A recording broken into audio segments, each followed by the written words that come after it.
So I'm going to start painting on the modeling chocolate over the elephant now. So this is fat based, right? The chocolate has fat in it, and if you're going to use gel colors to mix it with even vodka or water, it may not spread over the modeling chocolate like how we want. So we need to switch over to the fat based paint. So I'm going to use cocoa butter. That is one beautiful medium. You could use cocoa butter painting on fondant as well, but we are going to put that on the modeling chocolate. So I'm going to show you how to use the cocoa butter, and I'm going to use powder colors here. I'm going to use petal dusks and then mix it up, and that's what you're going to see now. So now the sculpting is done. So you can see the elephant has been sculpted out of modeling chocolate, and I've made some trees and a little bit of the grass now. We are going to move on to painting it. Okay. So what I'm going to use now for painting is petal dusts first. Okay. So I'm going to use powder colors because gels are water based and modeling chocolate is fat based, right? Either there is vegetable fat in it if you've used compound in making the modeling chocolate, or if you have used the chocolate itself, couverture, but still there's cocoa butter in it. So you cannot use water based paints to go on the modeling chocolate. So I'm going to try to begin with. I'm going to use the petal dusts as dry powder to go on. That little fat on the modeling chocolate is going to help blend the colors, but then there are going to be difficulties in trying to maybe remove off certain areas or actually blend two different colors, which the fat in the modeling chocolate on the outer surface, if it is not enough, then blending may not happen quite well. For in those stages, you need something like a liquid that will help you to blend. So I have chosen the certain colors. I have some orange, yellow, main thing is brown, dark gray, there is white also to lighten, and then there is light gray also, and a little bit of green. I'll see if I have to use to show the highlights. Okay, so let me just keep the colors for you to check. These are the colors that we'll be using. Okay, so that medium what we are going to use to blend out that liquid element is cocoa butter. Okay, so this is cocoa butter. It comes like the chocolate, like the compound in bars that you can buy cocoa butter. Ask for cocoa butter itself in the shops where you're buying the chocolates or the compound. Okay, so they come in bars, but I have just broken them into smaller pieces because that is what we are going to use. And how we are going to use that is, this is a saucepan with water that was boiling, and you could use it right after it is boiled from the stove and then take it out. And we are not going to keep double boiling the cocoa butter. We want it melted, like it has to turn into liquid state.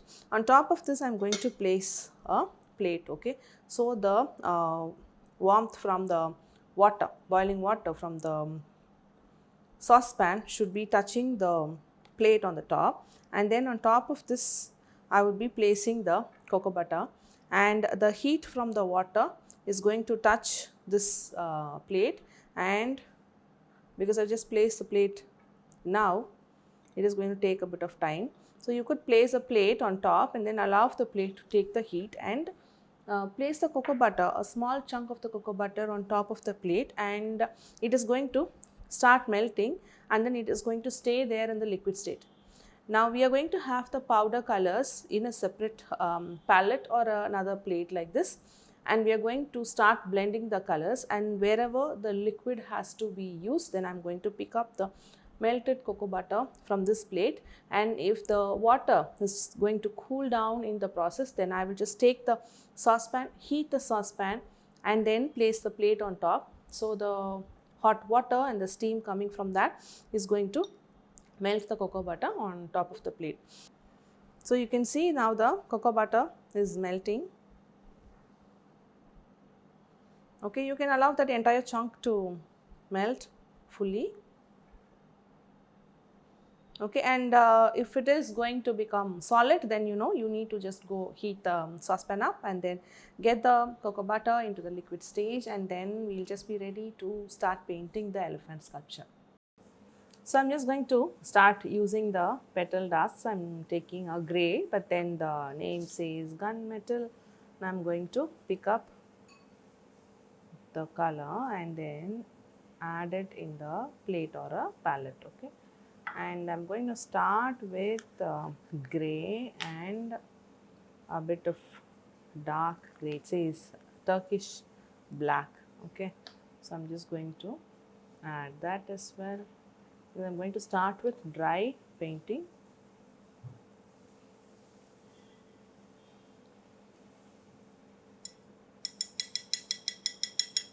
Okay, and a bit of brown also.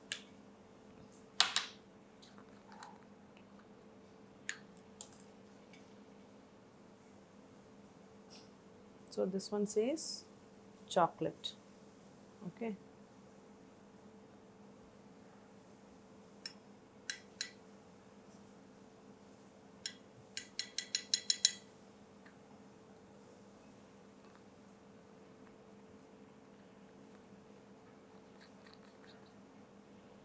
I'm just going to add the colors where there is the darker shade of the black. Then I'm just going to start with adding the dark black, the edge of the ears.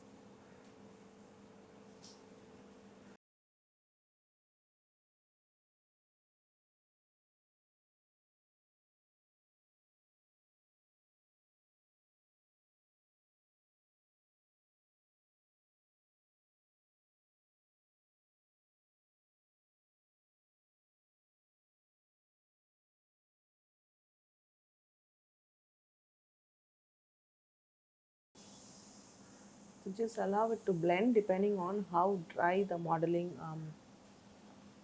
chocolate is. So this is the plate in which the cocoa butter has been melting, which was kept on top of the saucepan. And I'm just going to just touch upon a little bit using the brush in which I had used the black, and I'm just going to use that. So it is going to allow blending a bit easy. Okay.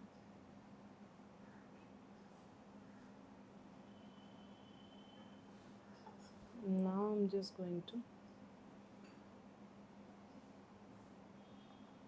use the black. You can see the color sticks far better than being it dry. So, but if you are going to start painting on the same day you finished the sculpture,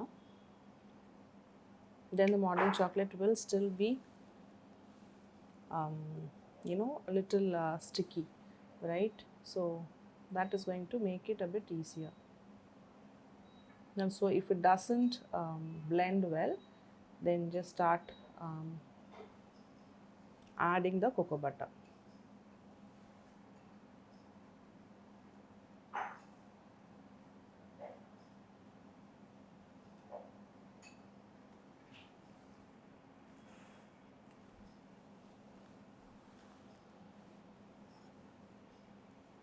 So I'm just adding a bit of cocoa butter into this petal dust.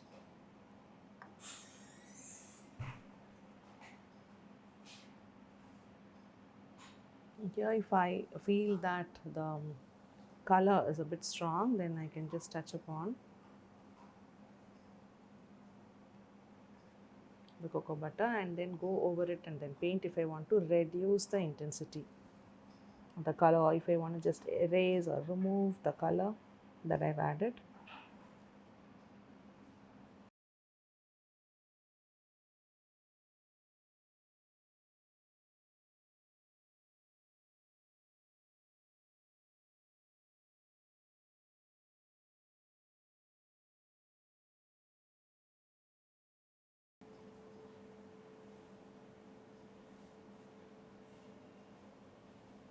Okay, so I'm just going to add a little bit of brown coming from the inside at the top edge here from the ear, and then I'm just going to have streaks of it and then blend the black and the brown together.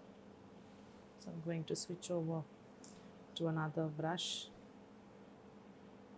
which has brown. So I'm just going to touch upon a little bit of the cocoa butter.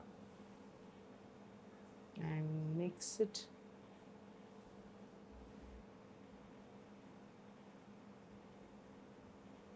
Okay, so this I'm just going to start using there.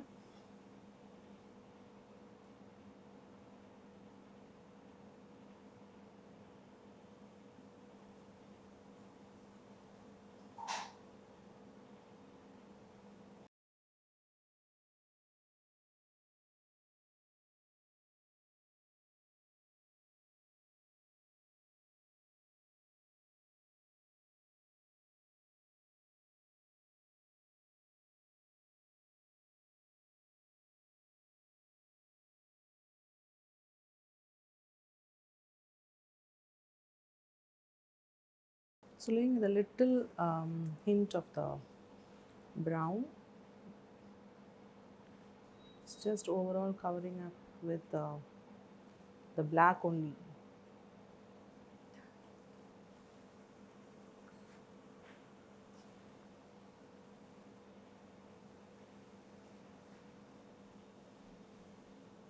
Okay, and then I'm just going to do the same thing over to the head here.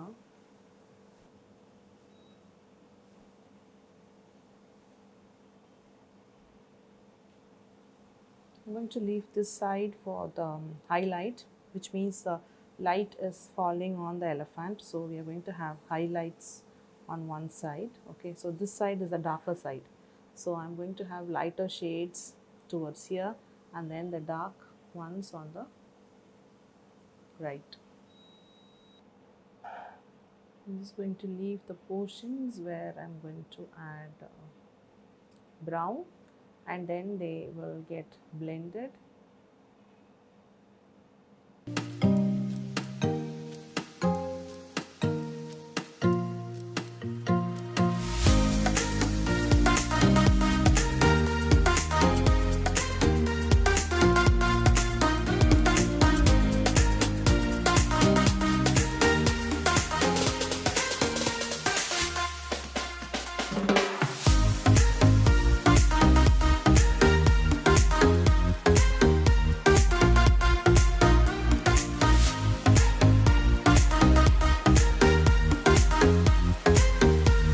So I'm going to start painting after adding a bit of black on the highlighted areas. I want to keep it more towards brownish and then blackish because you don't want to have just a very sharp color because it is not going to create the depth that is needed. So on the left side of toward like the left side is for us, it is the elephant's right side. I'm just going to keep talking about left because it is the left side that we will be working. So on the left side is where I'm going to have the highlights, like the sunlight is falling on the elephant. So the left is going to be more of brown to start with initially, and now we created a lot of crevices for the trunk, right? So just within those crevices I'm going to use a sharp round paint brush and then use the colors, which is here the black petal dust and the cocoa butter that's been melting over a warm water saucepan. So inside the crevices where you need to add, by doing that, if in case the outside of the crevices is also going to get too much black, don't worry because that could be just removed off by using tissue or just a clear cocoa butter. So first keep adding whatever shade that is supposed to be inside the dents because that is what gives you more depth.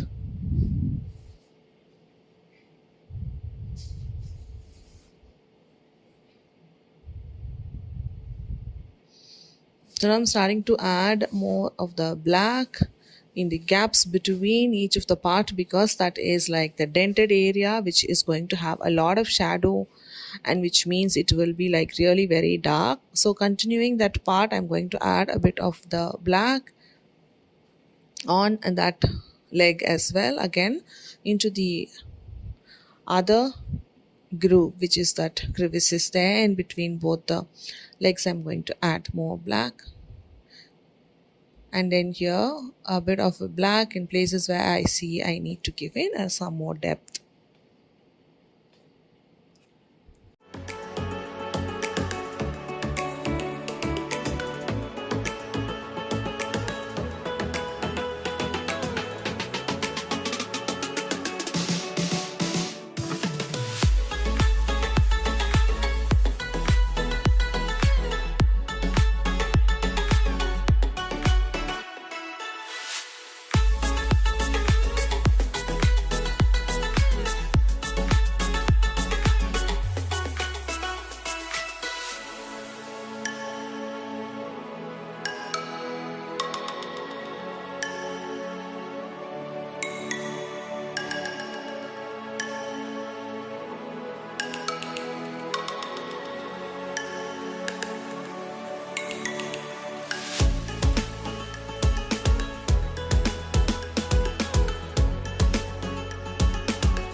So I'm going to use my fingers to go and then smudge out, because there is quite a bit of the fat that's come from the cocoa butter painting, right? And then for the highlighted areas, now I need like very light color. So if the dark shades I have touched in upon that area, so I'm going to use wet wipes to go and then erase off some of the colors so it looks paler for me.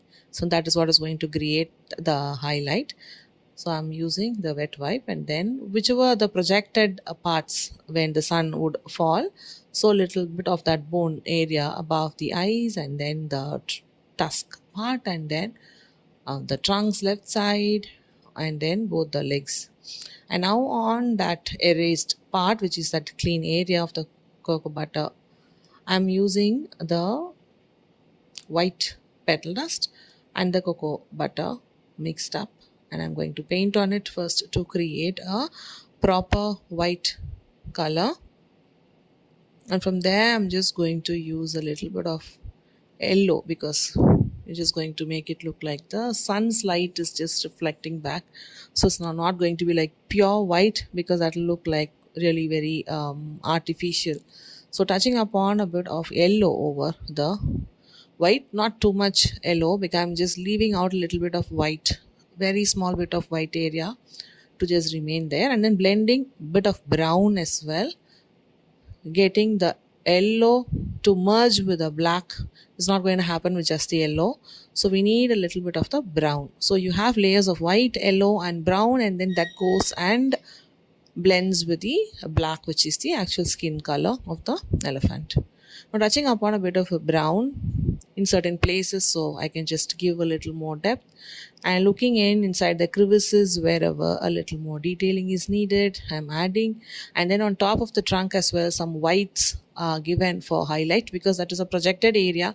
Even if it is in the front of the face, you have the sun's light coming in there.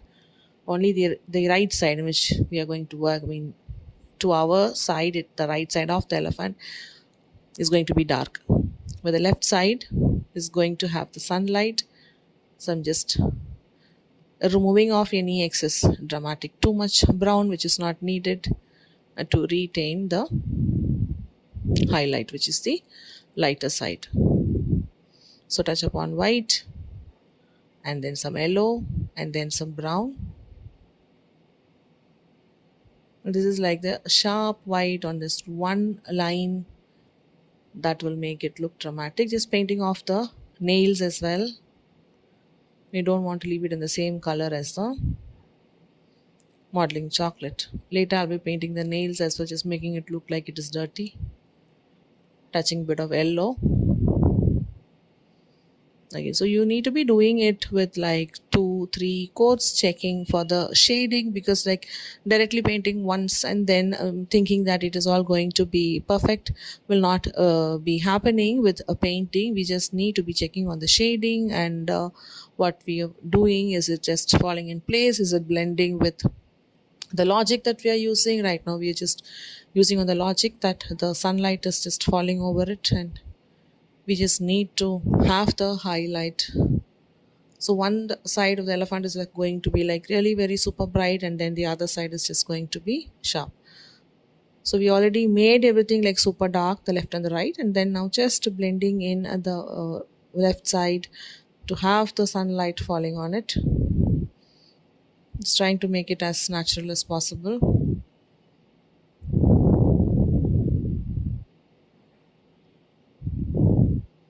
So go on and then Keep painting until we have the left side light falling, and the right side is the shadowed dark part of the elephant.